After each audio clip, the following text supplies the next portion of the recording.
दोस्तों, आज की यह वीडियो एक सच पर आधारित है, जिसका किरदार हम सभी के जीवन में कायम है। यह सच आदतों के बारे में है। और आज की यह वीडियो शुरू करने से पहले मैं आपको वह सच बताना चाहता हूं। वह सच है कि इंसान अपनी आदतों का पुतला होता है। इसका सरल शब्दों में मतलब है कि इंसान जैसा भी है, जिस हाल में भी है, अपनी बनाई हुई आदतों के कारण ही है। और जाने अनजाने में हमारी ये आदतें हमारे जीवन में एक बहुत बड़ी भूमिका निभाती हैं। हमारी जीवन की दिशा या हमारे जीवन में आने वाली खुशियां या दुख भी तय करती हैं। और कई बार इंसान अपनी बुरी आदतों के कारण ही अपनी जिंदगी बिगाड़ देता है। और उसी के विपरीत कुछ लोग बस अपनी अच्छी आदतों के कारण ही कुछ बड़ा कर जाते हैं। अक्सर अच्छी आदतों वाले इंसान का जीवन सुखमयी और खुशियों से भरा होता है, और उसी के विपरीत बुरी आदतें हमारा जीवन मुश्किल और कठिन बना देती हैं। बुरी आदतें कई प्रकार की हो सकती हैं, जैसे जलन, ईर्ष्या, खुद पर विश्वास नहीं करना या खुद को शराब में नशे में गिरा देना। ये सारी आदतें भविष्य में केवल आपको कमजोर और लाचार कर देंगी। अक्सर हम जानते हैं कि ये बुरी आदतें हमें नुकसान पहुंचा रही हैं, पर फिर भी हम उन बुरी आदतों को छोड़ नहीं पाते।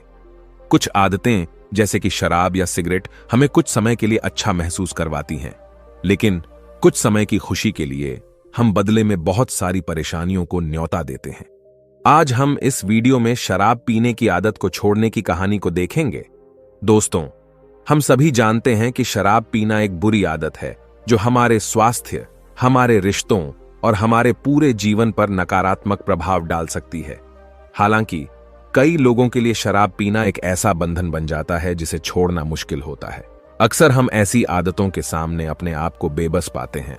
एक शराबी इंसान जितना भी प्रयास कर ले, पर शराब पीने की आदत को छोड़ना उसके लिए लगभग नामुमकिन सा हो जाता है। लेकिन ऐसा क्यों? आखिर क्यों एक इंसान एक बोतल से हार जाता है? और कई बार अपनी इस बुरी आदत का सामना नहीं कर पाने के कारण वह शराबी इंसान खुद को दोषी ठहरा देता है। वह खुद को कोसता रहता है और जाने अजाने में उस आदमी का मनोबल, उसका आत्मविश्वास टूटने लगता है। इसका जवाब भी आदतों को समझने में ही छुपा हुआ है। आदतें जितनी पुरानी हों, उतना ही मुश्किल हो जाता है उससे पीछा छुड़ाना। लेकिन इससे पहले हमें यह जानना जरूरी है कि ये आदतें जो हमारे जीवन में इतनी बड़ी भूमिका निभाती हैं, वे आखिर बनती कैसे हैं। दोस्तों, आसान शब्दों में कहूं तो आदतें दोहराने से बनती हैं, और ये आदतें अच्छी भी हो सकती हैं और बुरी भी। एक आदत, चाहे वह अच्छी हो या बुरी, उस व्यक्ति की पहचान का हिस्सा बन जाती है, और ये आदतें जितनी ज्यादा बार दोहराई जाएं, उतनी ही जटिल होती जाती हैं। उदाहरण के तौर पर, एक ऐसा इंसान जिसे शराब पीने की आदत हो, वह इंसान शराबी ही कहलाएगा, क्योंकि उसकी यह आदत उसकी पहचान बन गई है।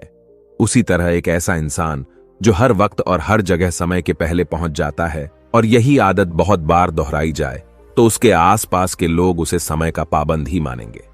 सभी लोगों का मानना यही होगा कि वह व्यक्ति समय की कदर करता है। तो चलिए आज की कहानी शुरू करते हैं और जानते हैं कि कैसे आदतें, भले ही कितनी भी गहरी क्यों ना हो, उन्हें कैसे बदला जा सकता है।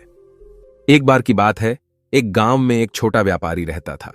उसका एक खुशी से भरा छोटा सा परिवार था। माता पिता भी उसी के साथ घर में रहते थे। उसकी एक पत्नी और उसके 2 बड़े ही प्यारे बच्चे भी थे। उसके घर में हर तरह का सुख था। काम करने के लिए उसके घर में नौकर चाकर थे। वह रोज अपने काम से थोड़ा समय निकालकर अपने परिवार के साथ खुशी खुशी कुछ समय बिताता था। व्यापारी बहुत नेक दिल वाला था। कुछ समय बाद उसे यह लगा कि उसका व्यापार दूसरे शहर में भी बहुत अच्छा हो सकता है। उसने अपने परिवार को बताया कि जैसे ही वह नए शहर में अपना काम चला लेगा, वहां जाकर अपना कारोबार स्थापित करेगा, वह फिर आएगा और पूरे परिवार के साथ उस नए शहर में अपनी जिंदगी बिताएंगे। क्योंकि वह शहर उनके शहर से काफी बड़ा है, वहां रहने से उन्हें नए अवसर मिलेंगे। हमारे बच्चे अच्छे स्कूल्स में अपनी पढ़ाई कर पाएंगे और हमारे भविष्य के लिए वह शहर नए अवसर दे सकता है। तब उन्होंने खुशी खुशी उसे समर्थन दिया, और इसी उम्मीद में उसने नए शहर में अपना कारोबार बढ़ाने का निर्णय लिया। वह अपने परिवार से दूर एक नए शहर में अपना व्यापार बढ़ाने के लिए निकल जाता है। वह अब नए शहर में अपना कारोबार पूरे मन और लगन से बढ़ाने लगा। उसे काफी सारे नए लोग मिले। वह कुछ ही महीनों में अपना कारोबार बड़ा बना चुका था। उसे अब उस नए शहर के काफी लोग जानने और पहचानने लगे थे। पर ऐसे ही नए लोगों से मिलते रहने के कारण उसकी दोस्ती कुछ बुरी आदतों वाले लोगों से होने लगी। धीरे धीरे अगले कुछ महीनों के बाद एक दिन उसके दोस्त उससे कहने लगे कि तुम इतना धन कमाते हो और अपने इस एकलौते जीवन का मजा तक नहीं लेते, आओ हम साथ शराब पीते हैं। पहले तो उसने उन दोस्तों को शराब पीने से मना कर दिया, पर उन दोस्तों के जोर डालने पर उसने सोचा आखिर हर्ज ही क्या अपने जीवन में कुछ मजा करने में, और उसने उन दोस्तों के साथ हर हफ्ते शराब पीना शुरू कर दिया। दिन के बाद महीने और महीनों के बाद साल बीतते गए और देखते ही देखते कुछ सालों में अब वह व्यापारी हर रोज अपना काम खत्म करके अपने उन शराबी दोस्तों के साथ शराब पीने का आदी बन गया था। फिर एक दिन जब उसके घर वाले कहते हैं कि अब उनका व्यापार बड़ा हो चुका है और वह खुशी खुशी उस नए शहर में एक नई जिंदगी शुरू कर सकते हैं, तो वह आदमी अपने परिवार वालों को मना नहीं कर पाया। उसे अपनी इस बुरी आदत का एहसास हुआ और वह सोचता है कि यह मैंने क्या कर दिया। पर फिर भी हजारों कोशिशों के बाद वह हर बार अपनी आदत के कारण रोज शराब पीने जाता रहा। उस नए शहर में जब उस व्यक्ति के परिवार वाले रहने आए और उसे नशे में पाया तो वह बहुत दुखी हुए। उसकी पत्नी को जब यह पता चला कि उसके पति को अब शराब की लत लग चुकी थी तो वह फूट फूट कर रोने लगी। उसके घर वालों ने उसे समझाने की बहुत कोशिश की, लेकिन अब उसे इस बुरी आदत ने पकड़ रखा था। वह हर रोज शाम को अपने दोस्तों के साथ शराब पीने जाता था और रात को देर से घर लौटता था। उसकी इस आदत के कारण उसके परिवार और दोस्तों से उसके रिश्ते खराब हो गए थे। वह अपने काम पर भी ध्यान नहीं दे पाता था और उसका स्वास्थ्य भी बिगड़ने लगा था।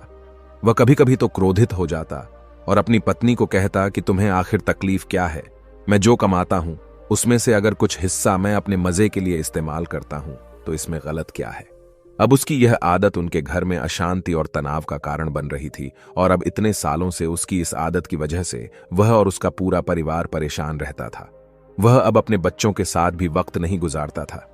उसके बच्चे अब उसके पास खेलने भी नहीं जाया करते थे। वह घर में भी अक्सर अपने कमरे में ही बैठा रहता था। कई बार जब उसके दुकान पर आने वाले लोग उसे ताना मारते कि तुम आखिर ये शराब छोड़ क्यों नहीं देते, तो वह शराब के नशे में उसके दुकान पर आए ग्राहकों से झगड़ा कर देता, उन्हें गालियां बकता। अक्सर वह व्यापारी शराब पीकर गांव में किसी न किसी से झगड़ा कर लेता और लोगों को गालियां बकता। उसकी इस हरकत की वजह से उसका व्यापार भी कम होता जा रहा था और इसी कारण अब उसका पूरे शहर में नाम बदनाम हो चुका था। धीरे धीरे उसका व्यापार भी प्रभावित होने लगा और उसकी सारी खुशियां चली गईं। उसने अपनी बुरी आदतों के कारण अपना सब कुछ खो दिया। घर में हमेशा ही अशांति और तनाव का वातावरण बना रहता। शराब के कारण अब उसकी सेहत भी खराब रहती। अब उसका देर रात तक शराब पीने के कारण सुबह जल्दी उठना भी मुश्किल हो चुका था और इसी कारण वह अपनी दुकान भी रोज थोड़ी देर से खोलता था। वह व्यापारी भी इस बात को समझता था कि उसकी इस बुरी आदत की वजह से उसके घर वाले भी परेशान रहते हैं और उसका नाम खराब होने की वजह से उसका व्यापार भी दिन प्रतिदिन कम होता जा रहा है। वह व्यापारी अपनी इस बुरी आदत को छोड़ने का कई बार प्रयास भी कर चुका था, लेकिन वह हर बार इसमें असफल ही हुआ था। इसलिए अब से जब भी कोई उसे उसकी इस बुरी आदत को छोड़ने के लिए कहता तो वह उसे तेज आवाज में जवाब देता, मैंने इस आदत को नहीं पकड़ रखा है, बल्कि इस आदत ने मुझे पकड़ रखा है। उस व्यापारी की पत्नी उसकी इस आदत से सबसे ज्यादा परेशान रहती थी। वह उसकी सेहत को लेकर चिंतित थी, जो कि दिनों दिन गिरती जा रही थी। वह चाहती थी कि उसका पति शराब पीना छोड़ दे, लेकिन वह इसके लिए कुछ भी नहीं कर पा रही थी। फिर एक दिन उसकी पत्नी को उस गांव में किसी बौद्ध भिक्षु के आने की खबर मिली। बौद्ध भिक्षुक बहुत ही बड़े ज्ञानी व्यक्ति थे और जो लोगों की समस्याओं का समाधान करने में माहिर थे। व्यापारी की पत्नी ने सुना कि बौद्ध भिक्षु गांव में ठहरे हुए हैं। वह उस व्यापारी को लेकर उस जगह पहुंची जहां बौद्ध भिक्षु ठहरे हुए थे। बौद्ध भिक्षु ने उनसे उनकी समस्या बताने के लिए कहा। व्यापारी और उसकी पत्नी ने बौद्ध भिक्षु को अपनी दुखद कहानी सुनाई। बौद्ध भिक्षु ने ध्यान से उनकी समस्या को सुना और कहा, तुम दोनों अभी जाओ और कल सुबह फिर आना। दूसरे दिन सुबह वह पति पत्नी उस जगह पर फिर पहुंच गए जहां बौद्ध भिक्षु ठहरे हुए थे। जब अगले दिन वह दोनों उस भिक्षु के पास पहुंचे तो उन दोनों ने देखा कि बौद्ध भिक्षु एक बड़े से पेड़ को पकड़कर खड़े हुए थे। व्यापारी ने कहा, महाराज, आप यह क्या कर रहे हैं? आपने इस पेड़ को क्यों पकड़ रखा है? भिक्षु ने कहा, अभी तुम दोनों जाओ और कल सुबह फिर आना, मैं तुम्हें तुम्हारी समस्या का समाधान बता दूंगा। उन दोनों को थोड़ा आश्चर्य हुआ, लेकिन वह बिना कुछ कहे उन भिक्षु की आज्ञा लेके वापस घर लौट गए। अगली सुबह जब वह दोनों फिर बौद्ध भिक्षु के पास आए तो उन्होंने देखा कि बौद्ध भिक्षु फिर से उसी पेड़ को पकड़कर खड़े हुए थे। उन दोनों ने बौद्ध भिक्षु से अपनी समस्या का कारण जानना चाहा, लेकिन बौद्ध भिक्षु ने उन्हें फिर से कल आने के लिए कहा। वह दोनों फिर उन भिक्षु से कहते हैं कि गुरुदेव, हमें कुछ समझ नहीं आ रहा है। मैंने आपको बताया कि मेरी शराब पीने की आदत ने मुझे पकड़ रखा है और आप है कि मुझे कुछ भी समाधान नहीं बता रहे हैं। भिक्षु ने कहा, मैं क्या करूं, इस पेड़ ने मुझे पकड़ रखा है। जब यह मुझे छोड़ देगा तो मैं तुम्हें तुम्हारी समस्या का समाधान बता दूंगा। तुम कल आना। वह दोनों फिर से निराश होकर अपने घर चले आए। वह दोनों तीसरी सुबह उन भिक्षु के पास जाते हैं, लेकिन भिक्षु फिर उन्हें अगले दिन आने के लिए कह देते। ऐसे ही रोज आने की वजह से वह व्यापारी थोड़ा सा परेशान हो गया और उसने भिक्षु से पूछा, महाराज, आप यह क्या कर रहे हैं? आप इस पेड़ को छोड़ क्यों नहीं देते? बौद्ध भिक्षु ने कहा, मैं क्या करूं, मैं परेशान हूं। मैं तो इस पेड़ को छोड़ना चाहता हूं, लेकिन यह पेड़ मुझे नहीं छोड़ता। इसने ही मुझे पकड़ रखा है। यह सुन वह व्यापारी जोर से हंसता है और कहता है, महाराज, इस पेड़ ने आपको नहीं पकड़ रखा। आपने इस पेड़ को पकड़ रखा है और आप जब चाहें इस पेड़ को छोड़ सकते हैं। यह सुन बौद्ध भिक्षु थोड़ा गंभीर होकर बोले, मेरे दोस्त, पिछले एक हफ्ते से मैं तुम्हें यही तो समझाने की कोशिश कर रहा था कि तुमने शराब पीने की आदत को पकड़ रखा है। उस आदत ने तुम्हें नहीं, और तुम जब चाहो उस आदत को छोड़ सकते हो। बौद्ध भिक्षुओं की बातें सुनने के बाद व्यापारी को अपनी गलती का एहसास हुआ और उसे समझ आया कि अपनी सारी बुरी आदतों का जिम्मेदार वह खुद है। वही है जिसने उन आदतों को अपने अंदर पकड़ रखा है और अपनी मजबूत इच्छा शक्ति के दम पर वह जब चाहे इन आदतों से छुटकारा पा सकता है। फिर आगे वह बौद्ध भिक्षु उस व्यापारी से कहते हैं, अब जबकि तुम समझ सकते हो कि ताकत तुम्हारे अंदर है, अब तुम अगली चीज सीखने के लिए तैयार हो जो तुम्हें तुम्हारी शराब की आदत को छोड़ने के लिए जरूरी है, और वह है प्रकृति का एक नियम। प्रकृति का एक बहुत ही सीधा सा नियम है कि इसे खालीपन पसंद नहीं है। अगर कोई खाली जगह है तो प्रकृति उसे हवा से भरने की कोशिश करेगी। अगर हम खाली बैठे हैं तो हमारा दिमाग यह हमारे मन को फालतू विचारों से भर देगा। इसलिए हम कभी भी प्रकृति के नियम के विरुद्ध जाकर अपने आप को आदतों से खाली नहीं कर सकते। ऐसा कभी भी नहीं होगा कि हमारे अंदर कोई आदत ही ना हो, हम आदतों से मुक्त हो जाएं। असल में हम आदतों को कभी छोड़ ही नहीं सकते। अगर कोई कहता है कि उसने कोई आदत छोड़ दी है तो असल में उसने जबरदस्ती उस आदत को दबा कर रखा है। कुछ दिनों बाद वह फिर से उस आदत का शिकार हो जाएगा, जैसा कि ज्यादातर लोगों के साथ होता है कि वह फिर से अपनी पुरानी आदतों के शिकार हो जाते हैं। इसलिए आदतों को छोड़ा नहीं जा सकता, इन्हें सिर्फ और सिर्फ बदला जा सकता है। सुबह देर से उठने की आदत को जल्दी उठने की आदत से बदला जा सकता है। खराब खाने की आदत को पौष्टिक खाना खाने की आदत से बदला जा सकता है। इसी प्रकार हम अपनी किसी भी बुरी आदत को केवल अच्छी आदतों के साथ बदल सकते हैं, उन्हें कभी भी छोड़ नहीं सकते। इस पर वह व्यापारी कहता है, लेकिन गुरुजी, अगर हम अपनी आदत को छोड़ नहीं सकते तो क्या इसका मतलब यह है कि मैं कभी भी शराब पीना नहीं छोड़ पाऊंगा? इस पर भिक्षु कहते हैं, मैं इसलिए तुम्हें यह नियम समझा रहा हूं। तुम्हें अपनी बुरी आदत को अच्छी आदत से बदलना होगा, उसे छोड़ने की कोशिश नहीं करनी है। सुबह देर से उठने की आदत को जल्दी उठने की आदत से बदला जा सकता है। खराब खाने की आदत को पौष्टिक खाना खाने की आदत से बदला जा सकता है। वैसे ही शराब से तुम किसी ऐसे आदत से बदलो जो तुम्हारे लिए फायदेमंद हो, और जब तुम उस नई आदत को दोहराना शुरू करोगे तो वह नई आदत और मजबूत बनती जाएगी, क्योंकि आदत दोहराने से बनती है। जैसे कि तुमने शराब की आदत को दोहरा दोहरा के बनाया था। जब तुम्हारी अच्छी आदत मजबूत हो जाएगी तुम बुरी आदत की जरूरत नहीं होगी, और धीरे धीरे तुम्हारी ये नई आदत तुम्हारी पहचान बन जाएगी। आदतों को बदलना इतना मुश्किल इसलिए होता है क्योंकि आदतें बहुत लंबे समय में धीरे धीरे हमारे अंदर विकसित होती हैं। किसी महान इंसान ने ठीक ही कहा है कि आप अपना भविष्य नहीं बदल सकते, आप केवल अपनी आदतें बदल सकते हैं, और फिर यही अच्छी आदतें एक दिन आपका भविष्य बदल देती हैं। हम अक्सर अपने आसपास देखते हैं कि बहुत से लोग अपनी बुरी आदतों की वजह से परेशान रहते हैं। वे इन आदतों को बदलना चाहते हैं लेकिन बदल नहीं पाते। अब ये बुरी आदतें कोई सी भी हो सकती हैं, जैसे कि बात बात पर झूठ बोलना, हमेशा देर से पहुंचना, समय बर्बाद करना, धूम्रपान करना।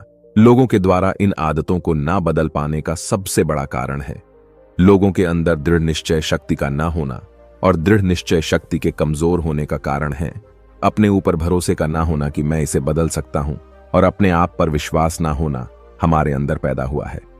हमारी पिछली असफलताओं की वजह से जितनी बार इंसान असफल होता है, उसका आत्मविश्वास उतना ही कमजोर होता चला जाता है, क्योंकि यह इंसानी मानसिकता है कि हम अपनी हार को अपनी कमजोरी के रूप में स्वीकार कर लेते हैं।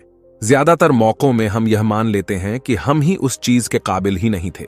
सिर्फ बहुत ही थोड़े से मजबूत मानसिकता वाले लोग होते हैं जो यह मानते हैं कि अपनी गलतियों में सुधार करके वह किसी भी मुकाम को हासिल कर सकते हैं, और ऐसे ही लोग जीतने वाली मानसिकता वाले इंसान कहलाते हैं।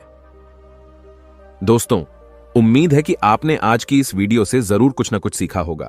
तो आज की इस वीडियो को जमकर लाइक करें और अपने दोस्तों के साथ शेयर करना ना भूलें, और हमें ऐसे ही सपोर्ट करने के लिए चैनल को सब्सक्राइब कर दें। चलिए मिलते हैं ऐसे और वीडियो में, तब तक के लिए अपना ख्याल रखें। धन्यवाद। नमो बुद्धाय।